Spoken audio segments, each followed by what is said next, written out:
ನಮಸ್ಕಾರ, ನನ್ನ ಹೆಸರು ಡಾಕ್ಟರ್ ರೇಖಾ ರಾಜೇಂದ್ರ ಕುಮಾರ್ ಅಂತ, ಗೈನಕಾಲಜಿಸ್ಟ್ ಅಂಡ್ IVF ಸ್ಪೆಷಲಿಸ್ಟ್. ಇಂದು ನಾವು ಸರ್ಜಾಪುರದಲ್ಲಿ ನೂತನವಾಗಿ ತೆರೆದಿರುವ ಇಂದಿರಾ IVF ಶಾಖೆಯ ಉದ್ಘಾಟನಾ ಸಮಾರಂಭದಲ್ಲಿ ಎಲ್ಲರೂ ಭಾಗವಹಿಸಿದ್ದೇವೆ. ಅದರ ಸಲುವಾಗಿ ನಾವು ಮಾತನಾಡ್ತಾ ಇದ್ದೀವಿ. ಈ IVF ಸೆಂಟರ್ಗೆ ಶುಭವಾಗಲಿ.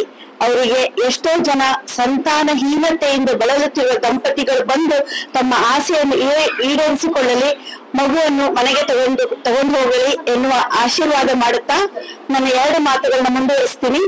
ಇತ್ತೀಚಿನ ದಿನಗಳಲ್ಲಿ ಸಂತಾನೋತ್ಪತ್ತಿ ಅನ್ನೋದು ಮುಂಚೆಗಿಂತ ತುಂಬಾ ಕಡಿಮೆ ಆಗಿದೆ. ಫರ್ಟಿಲಿಟಿ ರೇಟ್ ಅಂತ ಏನ್ ಕರಿತೀವಿ ಅದು ತುಂಬಾ ಕಡಿಮೆ ಆಗಿದೆ. ಯಾತಕ್ಕೆ? ಇದಕ್ಕೆ ಗಂಡು ಮಕ್ಕಳ ತೊಂದರೆನೂ ಇರ್ಬೋದು, ಹೆಣ್ಣು ಮಕ್ಕಳಲ್ಲಿ ತೊಂದರೆನೂ ಇರ್ಬೋದು. ಗಂಡು ಮಕ್ಕಳಲ್ಲಿ ವೀರ್ಯದ ಕ್ವಾಲಿಟಿ ಅಥವಾ ಅದರ ಕೊರತೆ ಆಗ್ತಾ ಇದೆ. ಯಾಕಂದ್ರೆ ತುಂಬಾ ಕಾರಣ ಇದೆ ಇದು. ಅಂದ್ರೆ ಅವರಿಗೆ ಸ್ಟ್ರೆಸ್ ಇರುತ್ತೆ, ಆಫೀಸ್ ವರ್ಕ್ ಇರುತ್ತೆ, ಲ್ಯಾಪ್ಟಾಪ್ ತೊಡೆ ಮೇಲೆ ಇಟ್ಕೊಳ್ತಾರೆ. ಸೊ ಹಾಗಾಗಿ ಬಾಡಿನಲ್ಲಿ ಹೀಟ್ ಜಾಸ್ತಿ ಆಗುತ್ತೆ, ಒಬಿಸಿಟಿ ಅಂದ್ರೆ ತೂಕ ಜಾಸ್ತಿ ಆಗುತ್ತೆ, ಅವರ ಲೈಫ್ ಸ್ಟೈಲ್ ಒಟ್ಟಾರೆ ಚೇಂಜ್ ಆಗ್ತಿದೆ. ಇತ್ತೀಚಿನ ದಿನಗಳಲ್ಲಿ ಎಷ್ಟೋ ಗಂಡು ಮಕ್ಕಳು ಸಿಗರೇಟ್ ಸೇದೋದು ನೋಡ್ತೀವಿ. ಇದು ಒಂದು ಇಂಪಾರ್ಟೆಂಟ್ ಕಾರಣ. ಮದ್ಯ ಸೇವನೆಯನ್ನು ಕೂಡ ಬೇಕಾದಷ್ಟು ಹಿತಮಿತವಾಗಿ ಮಾತ್ರ ಮಾಡಬೇಕು. ಜಾಸ್ತಿ ಆಲ್ಕೋಹಾಲ್ ಕೂಡ ಆರೋಗ್ಯಕ್ಕೆ ಒಳ್ಳೆಯದಲ್ಲ. ಇದು ಗಂಡು ಮಕ್ಕಳಲ್ಲಿ ಕಂಡು ಬರುವಂತಹ ಕಾರಣ. ಇನ್ನು ಹೆಣ್ಣು ಮಕ್ಕಳಲ್ಲಿ ಏನಾಗುತ್ತೆ, ಅಗೈನ್ ಒಬಿಸಿಟಿ ಅಂದ್ರೆ ತೂಕ ಜಾಸ್ತಿ ಆಗ್ತಾ ಇದೆ, ಕೂತ್ಕೊಂಡು ಮಾಡುವಂತಹ ಉದ್ಯೋಗಗಳು ಜಾಸ್ತಿ ಆಗ್ತಾ ಇದೆ, ಎದ್ದು ಓಡಾಡುವಂತಹ ಅವಕಾಶಗಳು ಕಡಿಮೆ ಆಗ್ತಾ ಇದೆ, ಎಲ್ಲ ಕೈಗೆ ಬರ್ತಾ ಇದೆ, ಸ್ಟ್ರೆಸ್ ಜಾಸ್ತಿ, ನಿದ್ರೆ ಇಲ್ಲ. ಎಲ್ರಿಗೂ ಉದ್ಯೋಗ ಮುಖ್ಯ, ಅವರಿಗೆ ಕಾರು ಬಂಗಲೆ ಅವರ ಆಸ್ತಿ ಮಾಡೋದು ಮುಖ್ಯ, ಮಕ್ಕಳ ಬಗ್ಗೆ ಮದುವೆ ಬಗ್ಗೆ ನಂತರ ಯೋಚನೆ ಮಾಡ್ತಾರೆ. ಅಷ್ಟಾಗೋತ್ತಿಗೆ ಹೆಣ್ಣು ಮಕ್ಕಳಲ್ಲಿ ವಯಸ್ಸು ಮೀರಿ ಹೋಗಿರುತ್ತೆ. ಅಂದ್ರೆ 30-32 ಆದ ಮೇಲೆ ಹೆಣ್ಣು ಮಕ್ಕಳಲ್ಲಿ ಪ್ರೆಗ್ನೆನ್ಸಿ ಆಗುವಂತಹ ಚಾನ್ಸ್, ತನ್ನಿಂದಾನೇ ಪ್ರೆಗ್ನೆನ್ಸಿ ಆಗುವಂತಹ ಚಾನ್ಸ್ ಬಹಳ ಕಡಿಮೆ ಆಗುತ್ತೆ.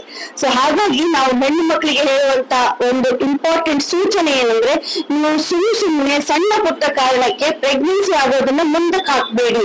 30-32 ಒಳಗಡೆ ಅಟ್ಲೀಸ್ಟ್ ಒಂದು ಮಗುವನ್ನಾದ್ರೂ ಪಡೆಯಿರಿ ಅನ್ನೋದನ್ನ ನಾವೆಲ್ಲಾ ಹೆಣ್ಣು ಮಕ್ಕಳಿಗೂ ಹೇಳ್ತೀವಿ.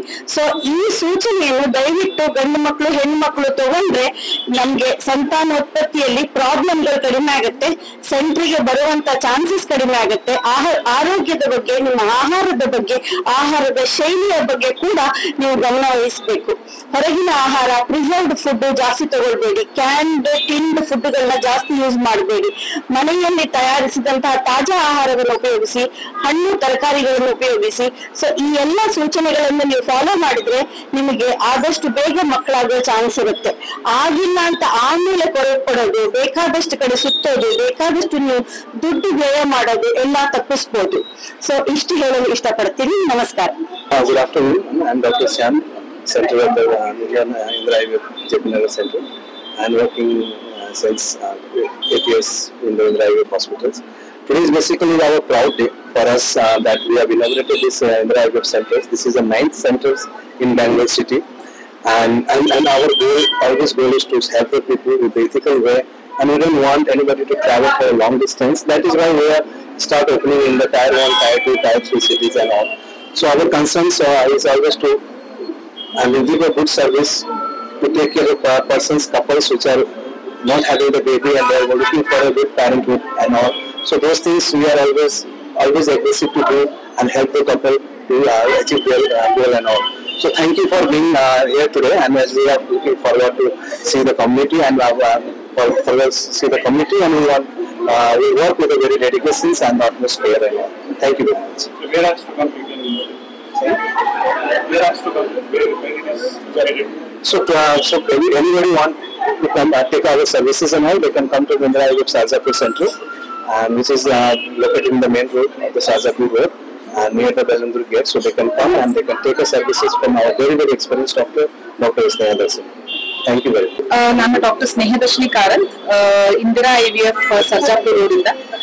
ಇಂದಿರಾ IVF ಅನ್ನೋದು ಒಂದು ದೊಡ್ಡ ಆರ್ಗನೈಸೇಷನ್. ಅದರಲ್ಲಿ ಮೋರ್ ದೆನ್ 200 ಸೆಂಟರ್ಸ್ ಇದಾವೆ. ನಾವಿಲ್ಲಿ ಸರ್ಜಾಪುರದಲ್ಲಿ ಹೊಸದಾಗಿ ಸೆಂಟರ್ ನ ಓಪನ್ ಮಾಡ್ತಾ ಇದ್ದೇವೆ. ಇಂದಿರಾ IVF ಅಲ್ಲಿ ಎಲ್ಲಾ ರೀತಿಯ ಕಪಲ್ಸ್ ಗಳಿಗೆ ನಾವು ಗರ್ಭಧಾರಣೆಗಾಗಿ ಎಲ್ಲಾ ರೀತಿಯ ಚಿಕಿತ್ಸೆಯನ್ನು ಕೊಡಲಾಗುತ್ತದೆ.